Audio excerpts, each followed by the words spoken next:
السلام علیکم ورحمۃ اللہ وبرکاتہ۔ بوسہ لینے کا عجیب بہانہ۔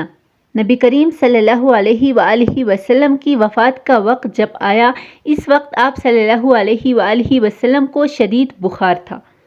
آپ نے حضرت بلال کو حکم دیا کہ مدینہ میں اعلان کر دو کہ جس کسی کا حق مجھ پر ہو وہ مسجد نبوی میں آ کر اپنا حق لے لے۔ مدینہ کے لوگوں نے یہ اعلان سنا تو آنکھوں میں آنسو آ گئے اور مدینہ میں کہرام مچ گیا۔ سارے لوگ مسجد نبوی میں جمع ہو گئے۔ صحابہ کرام کی آنکھوں میں آنسو تھے، دل بے چین و بے قرار تھا۔ پھر نبی کریم صلی اللہ علیہ وآلہ وسلم تشریف لائے۔ آپ صلی اللہ علیہ وآلہ وسلم کو اس قدر تیز بخار تھا کہ آپ کا چہرہ مبارک سرخ ہوا جا رہا تھا۔ نبی کریم صلی اللہ علیہ وآلہ وسلم نے فرمایا، اے میرے ساتھیو، تمہارا اگر کوئی حق مجھ پر باقی ہو تو وہ مجھ سے آج ہی لے لو۔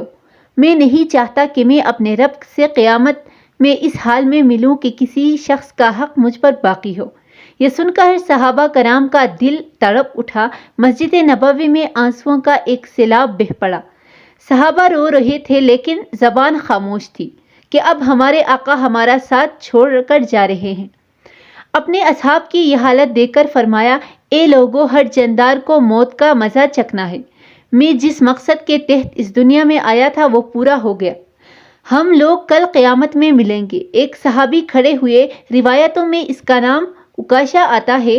عرض کیا، یا رسول اللہ، میرا حق آپ پر باقی ہے۔ آپ جب جنگ احد کے لیے تشریف لے جا رہے تھے تو آپ کا کوڑا میری پیٹ پر لگا تھا، میں اس کا بدلہ چاہتا ہوں۔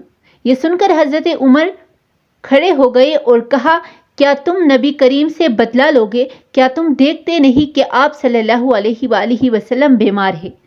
اگر بدلہ لینا ہی چاہتے ہو تو مجھے کوڑا مار لو، لیکن نبی کریم صلی اللہ علیہ وسلم سے بدلہ نہ لو۔ یہ سن کر آپ صلی اللہ علیہ وآلہ وسلم نے فرمایا، اے عمر، اسے بدلہ لینے دو، اس کا حق ہے۔ اگر میں نے اس کا حق ادا نہ کیا تو اللہ کی بارگاہ میں کیا منہ دکھاؤں گا، اس لیے مجھے اس کا حق ادا کرنے دو۔ آپ نے کوڑا منگوایا اور حضرت عکاشہ کو دیا اور کہا، تم مجھے کوڑا مار کر اپنا بدلہ لے لو۔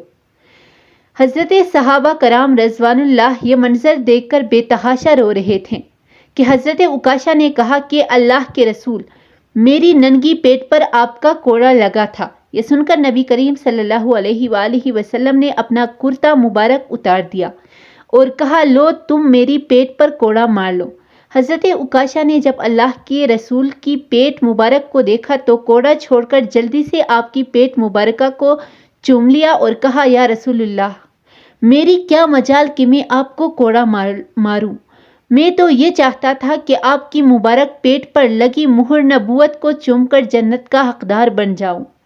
یہ سن کر آپ صلی اللہ علیہ وآلہ وسلم مسکرائے اور فرمایا، تم نے جنت واجب کر لی۔